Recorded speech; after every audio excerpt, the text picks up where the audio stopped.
மத்தேயு 17. 6 நாளைக்குப் பின்பு இயேசு பேதுருவையும் யாக்கோபையும் அவனுடைய சகோதரனாகிய யோவானையும் கூட்டிக் கொண்டு தனித்திருக்கும்படி உயர்ந்த மலையின் மேல் போய் அவர்களுக்கு முன்பாக மறுரூபமானார். அவர் முகம் சூரியனைப் போல பிரகாசித்தது. அவர் வஸ்திரம் வெளிச்சத்தைப் போல வெண்மையாயிற்று.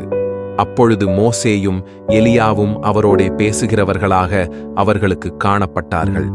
அப்பொழுது பேதுரு இயேசுவை நோக்கி, ஆண்டவரே, நாம் இங்கே இருக்கிறது நல்லது. உமக்குச் சித்தமானால் இங்கே உமக்கு ஒரு கூடாரமும், மோசேக்கு ஒரு கூடாரமும், எலியாவுக்கு ஒரு கூடாரமுமாக 3 கூடாரங்களை போடுவோம் என்றான். அவன் பேசுகையில், இதோ, ஒளியுள்ள ஒரு மேகம் அவர்கள் மேல் நிழலிட்டது.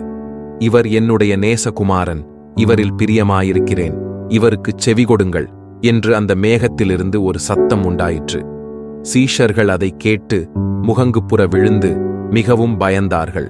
அப்பொழுது இயேசு வந்து அவர்களைத் தொட்டு, எழுந்திருங்கள், பயப்படாதேயுங்கள் என்றார். அவர்கள் தங்கள் கண்களை ஏறெடுத்துப் பார்க்கையில் இயேசுவைத் தவிர வேறொருவரையும் காணவில்லை. அவர்கள் மலையிலிருந்து இறங்குகிற போது இயேசு அவர்களை நோக்கி, மனுஷகுமாரன் மரித்தோரிலிருந்து எழுந்திருக்கும் வரைக்கும் இந்த தரிசனத்தை ஒருவருக்கும் சொல்ல வேண்டாம் என்று கட்டளையிட்டார். அப்பொழுது அவருடைய சீஷர்கள் அவரை நோக்கி, அப்படியானால் எலியா முந்தி வர வேண்டும் என்று வேதபாரகர் சொல்லுகிறார்களே, அதெப்படி என்று கேட்டார்கள்.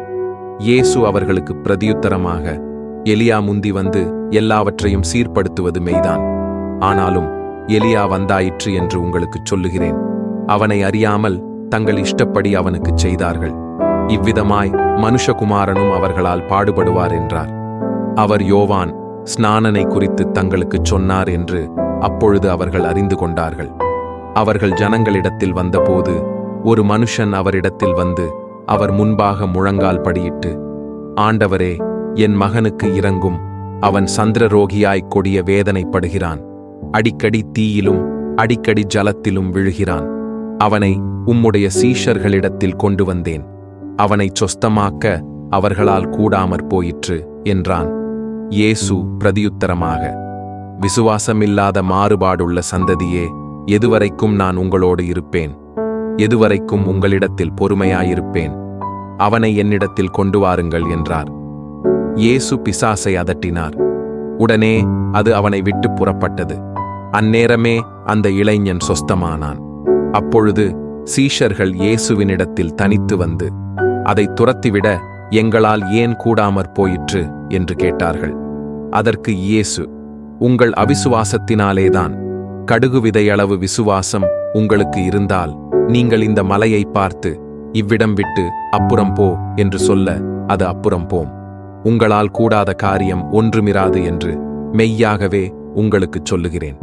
இந்த ஜாதி பிசாசு ஜெபத்தினாலும் உபவாசத்தினாலுமேயன்றி மற்றெவ்விதத்தினாலும் புறப்பட்டு போகாது என்றார். அவர்கள் கலிலேயாவிலே சஞ்சரிக்கும்போது இயேசு அவர்களை நோக்கி, மனுஷகுமாரன் மனுஷர் கைகளில் ஒப்புக் கொடுக்கப்படுவார். அவர்கள் அவரை கொலை செய்வார்கள். ஆகிலும் 3ஆம் நாளிலே உயிர்த்தெழுந்திருப்பார் என்றார். அவர்கள் மிகுந்த துக்கமடைந்தார்கள்.